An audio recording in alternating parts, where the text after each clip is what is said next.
super blonde is now a thing. Hello everyone, Rin here, and today I'm going to be doing my August book haul. I was going to say TBR then, I don't know where that came from. So this month I got quite a lot of books. I am being sent more books, and I'm also working in a bookstore, and having discount is really dangerous. I have a big pile of books to go through and to talk about, so I hope that you like it. First book that I want to talk about is Kitchen by Banana Yoshimoto. This book is a book that was originally written in Japanese and then has been translated into English for English readers.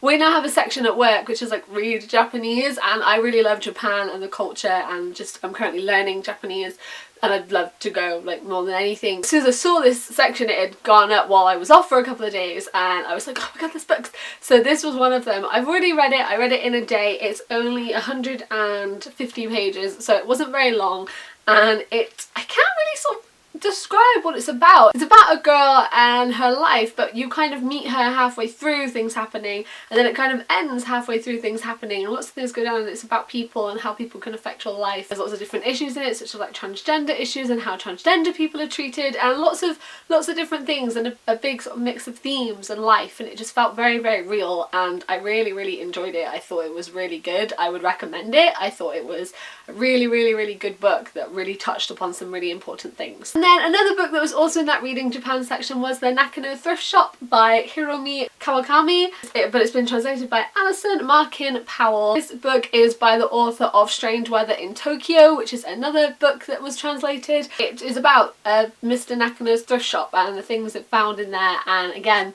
sort of about lots of different themes and things, and it was again another one that I really, really liked. It felt like it really sort of gave experiences of Japan, and I really like books where you do feel like you're experiencing another culture and another place and different people, and I really, really liked that, and I thought this really came across. So this month I got the 3 in the Mortal Instruments series of these particular covers, which I didn't have. I got City of Ashes, City of Glass and City of Heavenly Fire, which were the 3 that I needed to complete my final collection of these covers, the ones that are written in English, that is. These are those 3, and I finally got them at the collection. And also this month I got Paula Hawkins' The Girl on the Train, which I haven't read yet. It's a thriller. Everyone's talking about it, everyone's read it, it sells out at work all the time, everyone always comes in. I didn't think this was going to be my kind of book, and then I watched the film trailer and thought that's my kind of film, so I want to read it. My mum's read it, she said it was really good. It's a thriller. It's about a girl called Rachel. She sees some weird stuff, and there's a mystery trying to figure out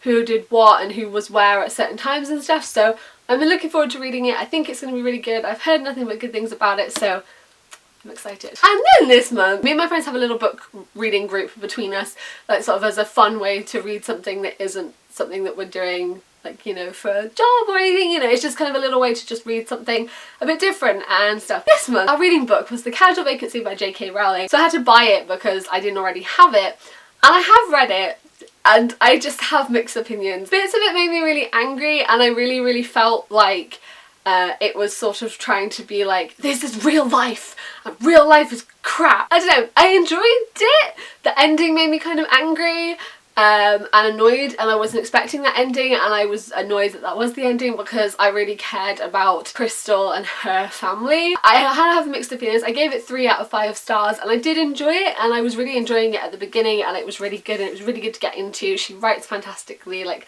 I love her writing. I think she's brilliant. So I did enjoy it. There was just a couple of things that really annoyed me. I also got The Cuckoo's Calling by Robert Galbraith, who is J.K. Rowling, it's a pseudonym, which is the first book in her like crime thrillery series, which I know nothing about.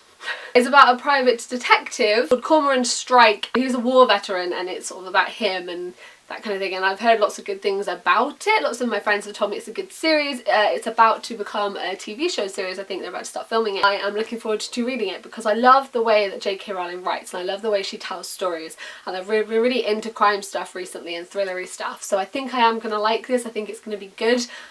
So this will be one of the next kind of series that I read. It really makes me laugh as well because she kind of tweets herself, like, because Robert Galbraith has a Twitter and then so does she, as J.K. Rowling, so she tweets herself, and I love it. And then also this month I got Cuckoo by Karen David. I run the teen book group at my shop, my Waterstones, that I work at, and this month this is the book of the month that we are reading, and Karen David is coming to the Cheltenham Literature Festival to do some stuff with us, so we are going to be talking with her about her book, which is very exciting. So I'm very much looking forward to reading this. It's about a boy called Jake, who is an actor, a very popular actor, but then a couple of things happen. He's facing an uncertain future, his job's kind of up in the air, there's financial struggles and family struggles. He ends up sort of spending quite a lot of time at his friend's house and kind of like house surfing and sofa surfing and stuff, and it's his life and what's going on with that, and I'm really looking forward to reading it.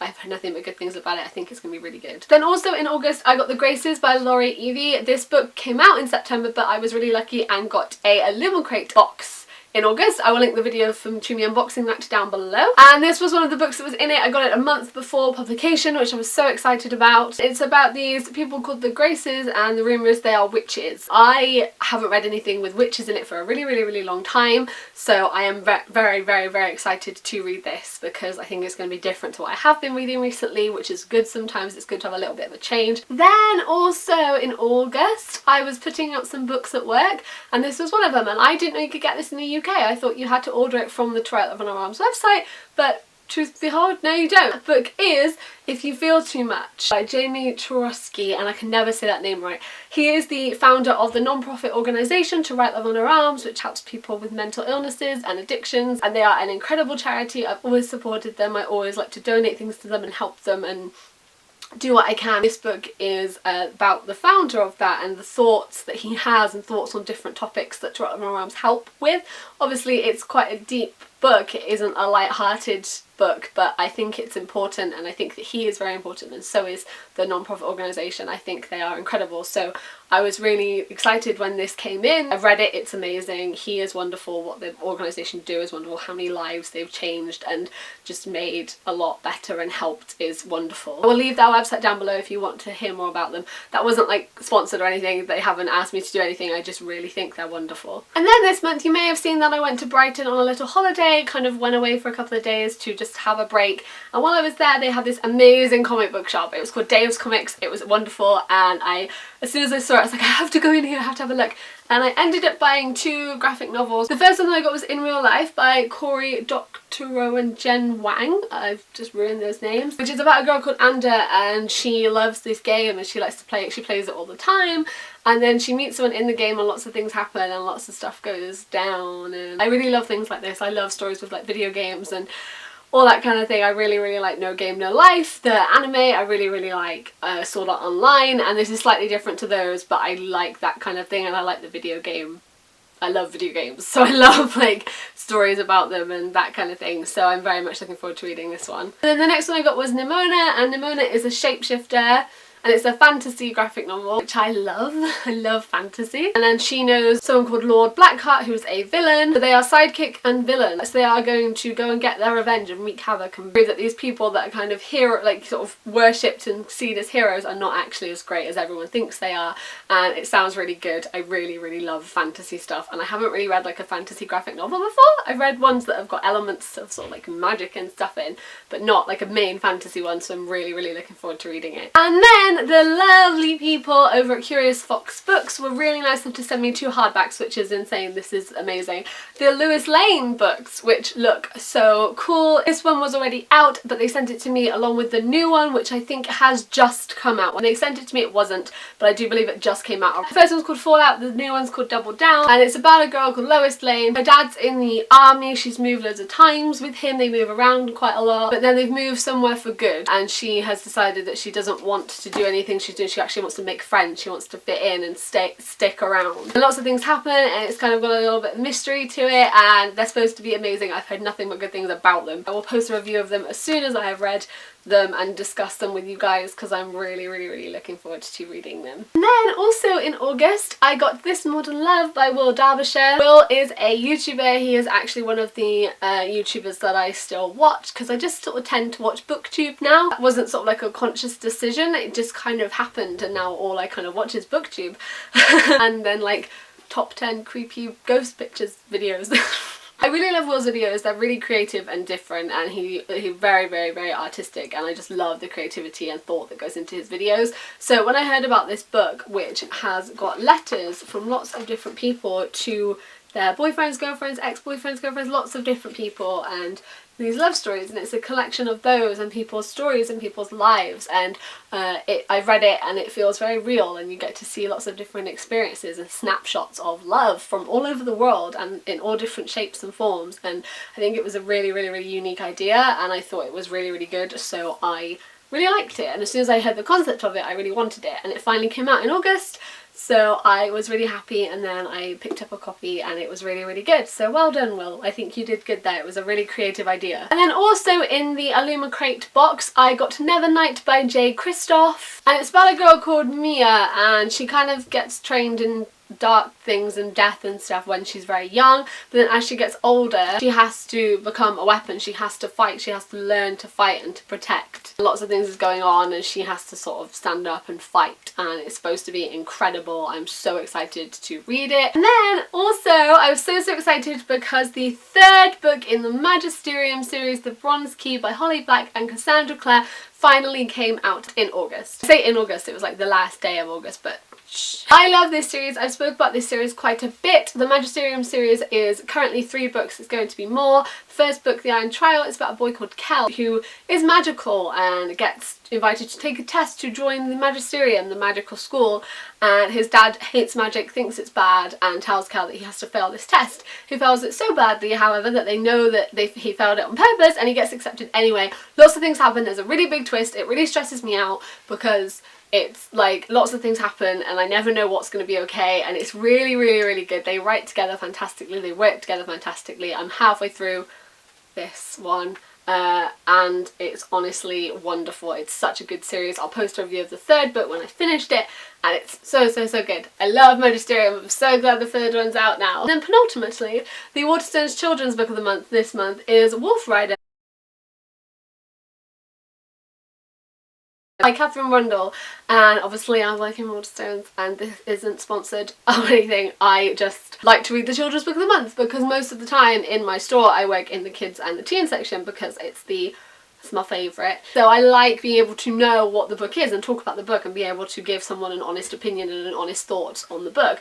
So I bought the September book of the month, and this is a girl called Theodora, and she is a wolf wilder, and it's lots of adventures and what you learn what a wolf wilder is and the adventures that she's gone on and what's happening. It's just a really good adventure book with lots and lots and lots of cool elements and cool stuff in it. It's really, really good. I can see why it made book of the month. And then finally, this book isn't out until October, but the publishers were really, really cheeky and sent random copies to unknowing Waterstones to say, here you go, just put them out, you know, it's find, whoever can find them first wins them essentially, and then obviously you buy them, but like, you know, you win, you found it early, you get it. I found this out at midnight and I was like, oh no, does my store have one? I would cry if it did. I'd seen people in London, Piccadilly find them, but I didn't know if my store had. I thought no, it wouldn't. It's too small, like the town's too small. So I went on the Waterstones website at midnight, typed in my postcode, found the store, and it said 1 left. So I click and collected it, reserved it, it was mine. And then at 9 o'clock the next morning I went in to pick up Hamilton, the Revolution, and the Hamilton by Lin-Manuel Miranda and Jeremy McCarter, and it is all about the play and how it was made and the lyrics and all of the things that went into making Hamilton the musical, and it is the most wonderful book. It's amazing, it's so big and pretty. Look at this, look at it. Look how revolution it looks. It's so good. So yes, I was so excited to have a copy. I am so excited. It comes out next month if you wanted an actual copy, and Waterstones will be getting it all over then. Hamilton. Yes, those are the books that I got in August. Big range, different genres, different types, and I'm very much excited to read all of them. My reading, the kind of genres and types, is very much expanding, and it's really, really exciting to be reading lots of different books. Do let me know which books you got in August down below. Did you get any of the same as me? Have you read any of the ones that I got? Let me know your thoughts, what you got all down there. If you are new here, I make bookish videos a couple of times a week, so if you would like to stick around and join us, then you can do that. And as usual, all of my links will be in the description below, so if you'd like to come hang out with me on other social medias, then you can also do that. Thank you guys for watching. I hope we're doing really, really well, and I will see you next time. Goodbye!